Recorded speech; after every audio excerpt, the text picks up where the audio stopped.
Yeah, what are we on already? What the heck is this? Week 5 of the semester? 1, 2, 3, 4. I think this is the 5th week of the semester. Hard to believe after this week, only 10 weeks of semester left, not counting finals week, of course. For this class, of course, you'll have chapter 7 due. That's all up here under week 5, but then in project 1 we will also have the payroll and operating expenses, both due this week. Again, please just continue. In fact, I can't make a good evaluation of it if you don't include all the things that you've worked on until this point. So please just continue to submit your entire workbook, this whole thing, each and every week when you turn in an assignment. This week, if you note down below, we're going to have payroll. There's 2 years plus operating expenses here. There's also a couple of years of operating expenses, but in both cases there's really just one. You do the first year payroll, so there's not much to do in the second year. And likewise, if you do the first year of operating expenses, there's not much to do for the second year there as well. But there are a few things that are just absolutely critical to doing this correctly. And I'll point those out as I go through this, so please pay attention to those things. The first one is this. As the owner, you typically would not pay yourself in a payroll situation. Okay? You will pay yourself when we get down to the cash flow. See where it says owner's distribution? That's a week or two down the line, but that's where you'll end up paying yourself. So there are exceptions to this in the real world, and those exceptions might be if you had a C corporation. It might be if you had an LLC that you chose to be taxed like a C corporation. There can be some exceptions, but I've asked you to keep this simple, keep it on a smaller basis. So it would be very unusual in your cases to have an owner pay themselves an actual salary. Okay, so leave that blank, please. Okay, just don't put anything in there, please, and thank you. So full-time employees, and again, I've asked you to keep this small. Some of you may not have any full-time employees, and that's fine. I have no problems with that whatsoever. Okay, but if you did, remember mine was a tree trimming business. I probably wouldn't have any full-time employees, but I'm just gonna put right that I might have one full-time employee. I'm gonna pay them $15 an hour, let's say, and they're gonna work 35 hours a week. Okay. In my case, I'm probably not gonna do it each and every month, right? Because it's gonna be a little slower, and so I might actually have to come in and shoot, look at that. Okay, so what I might do here, let's go back. If I've got more of a seasonal one, okay, then I can do it like this. This is simply equal to this number, right? And if I take out, let's say I want to take out January through March, delete that, but I can make this then equal to this. That'll bounce it back in, but again, I might take out November and December. Okay. I'd have to come down here and fix these as well, and I think the fix is much the same there. Oops, didn't want to do that. Okay, just to kind of give you a demonstration, if I were going to be seasonal, I could sure fix those things like that. And remember, in these gold colored squares, you can make some changes. That's not a problem. And I'd have to fix here with the state unemployment as well in that case. Okay, let's just go ahead and do that, I guess. So I can come here again. This is just equal to this amount.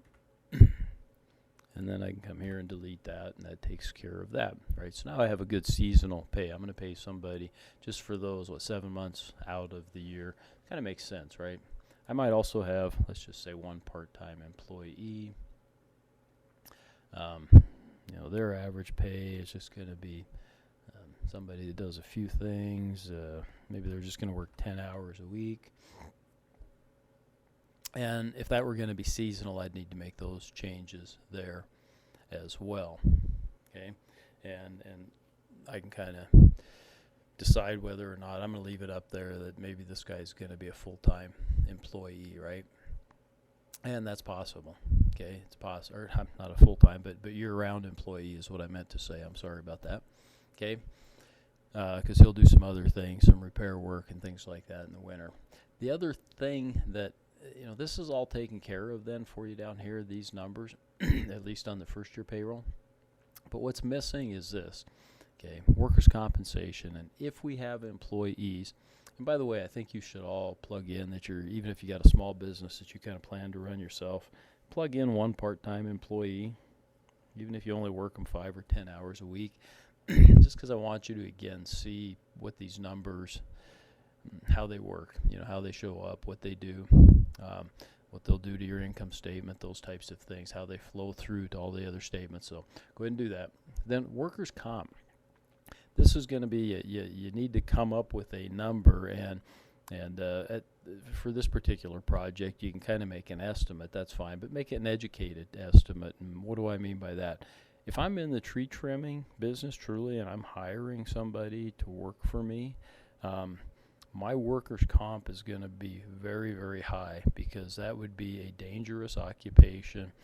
I would guess that my workers' comp is going to be in the, let's say, in the 100% range. And what's that mean?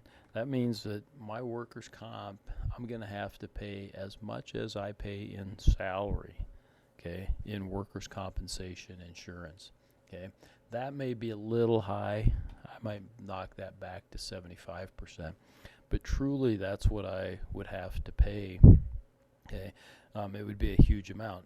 On the other hand, if I have an insurance agency, I'm going to be the agent. I'm going to have a receptionist that's out there answering the phone and sending out some letters and licking stamps, etc. You know what? It's probably going to be more like 2%. 2 or 3% for my workers' comp. It's going to be pretty inexpensive, because those are not really dangerous occupations. And anywhere's in between, roofing would be a very high risk, occupation that I would pay for. Construction, farm work is actually a fairly high risk occupation, and so you would pay fairly high for that. And keep in mind, just because too, if you had a let's say you had a tree trimming business, maybe you didn't have a full-time employee, you were just going to do all the trimming yourself, and maybe this part-time employee was just going to be office help, then this number could be a small number, okay? It just depends on the occupation that they actually work. And kind of a limitation of this program here, I wouldn't be able to divide between those two and tell you that one is, high risk and one is low risk, but that's what you actually pay on, is what the actual risk is associated with each of those different occupations. Okay? So I kind of finish up with that, and then I come over here to year 2. And the only thing that's goofed up is they got a goofy formulas in here for year 2 for whatever reason. I'm not sure why. Full-time employees, they've got a growth rate of 20% in year 1 to 2 and 30% in years 2 to 3. That may seem kind of high. And part-time, 10% the first year and 30% the second year. But then these numbers here rely on these numbers kind of up here, and so this 10% even would be inaccurate. If I wanted this full statement to be accurate, I need these 4 numbers, okay, down here and down here, to equal these 2 numbers here, okay? And so if you thought that a 20% raise was too much and you wanted to decrease that to 10%, by the way, you just, on these particular ones, you just enter the 10%. It automatically changes it to that decimal. Okay. Then I'd need to change this to 10%. this to 10%, this to 10, etc.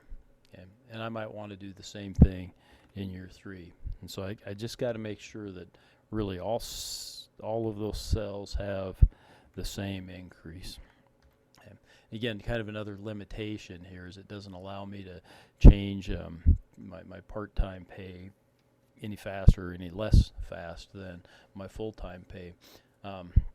And I could get in and mess with the formulas and change that, and I've always promised I was going to do that, and I haven't, because I've supposed to have been retired the last couple of years, so I just haven't gotten motivated enough to get in and change the formulas to make those work.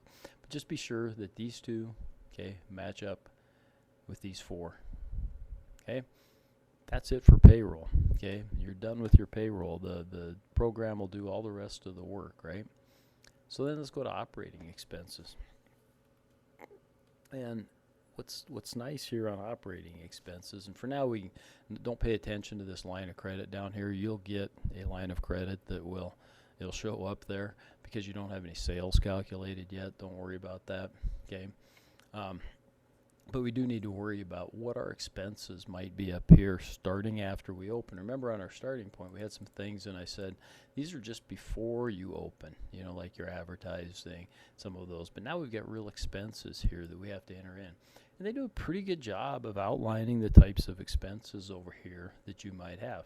Now, if you didn't have any license expense, but you had some other kind of expense, this is one case where I'd allow you to come and make a change then to a white cell. You can change this, and that's fine. I don't even think you have to unlock it. I think you can go ahead and change that particular one if you wanted to change the label, or the miscellaneous. You might have something more particular. So in each case, you can come here. A lot of these expenses will be, similar for all year. Maybe I'm going to be consistent and advertise all year for $200. I can do that.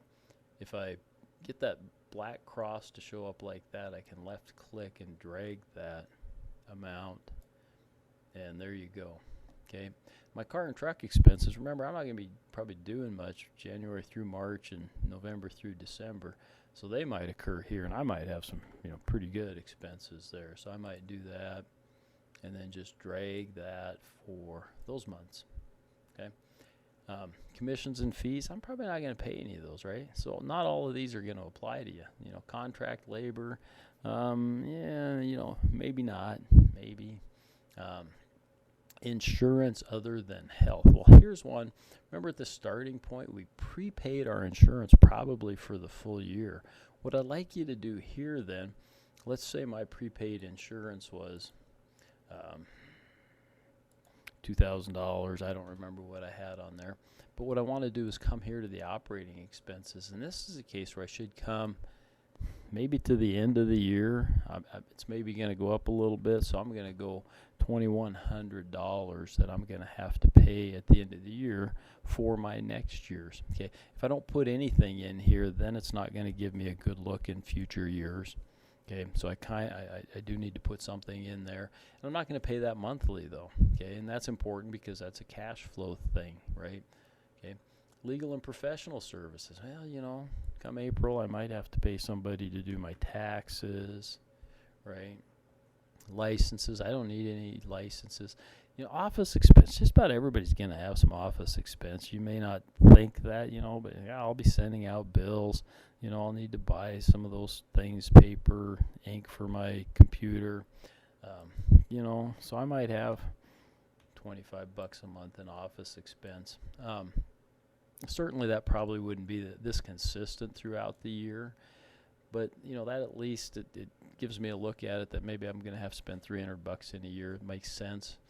It may be $50 here and, $75 here, but that may work out okay. Rent or lease vehicles, machinery, and equipment. I might have some of that. A guy that cut down our tree, he went and rented one of those lifts that he used to cut down the tree. And so I could see where a tree trimmer might have something like that. Then I'll just make an estimate, boom, carry that out of those months then that I'd be working on it. Repairs and maintenance. That might be an annual or a monthly thing that I do year round because I got to keep my equipment, my saw sharpened, just all kinds of things that I might have going on there. So I'm going to put in an expense there that's going to be, you know, year round. My supplies, again, that might be more seasonal, but there's going to be supplies, you know, that I'm going to need. Gasoline, oil, um, you know, different things like that, bags for hauling away trash, you know, whatever the case may be. I'm definitely going to need some supplies. So travel, meals, and entertainment, yeah, probably not. Utilities, I don't know that I'm going to kind of run this out of my garage and whatnot. I don't know that I'll necessarily have any utilities. Miscellaneous, maybe, you know, if you guys can think of something that you might have that I haven't thought of, might go in there. Okay, the rest of it, and if you have a loan, by the way, it's gonna show up here. If I put in that I had a commercial loan for 10 grand, you know, it fills in this stuff automatically for you. Okay, so there's your operating expenses for year one. Well, what about year 2 and year 3? Guess what? It does the work for you, and it estimates some increases, okay, of 3%, 5% in some cases, okay, and you can change these if you think that this is maybe too much or too little. You know, one example might be if you had a rent of business property and maybe you signed a lease for 3 years. Well, your rent would stay the same then. It wouldn't go up, and so you could change that to a 0. And that'd be fine. Okay. Most importantly, when you get done with this, take a look at it. Does that look reasonable? You know, does 19,000 sound like might be reasonable amount of expenses that I might have for a business of this type? Yeah, you know, maybe. It's kind of in that ballpark. I may have to come back and make some changes when I've done my sales estimates, my sales forecasts and whatnot, but for now that looks kind of reasonable. So I'll save that, get it submitted, and that would be it for the payroll and operating expense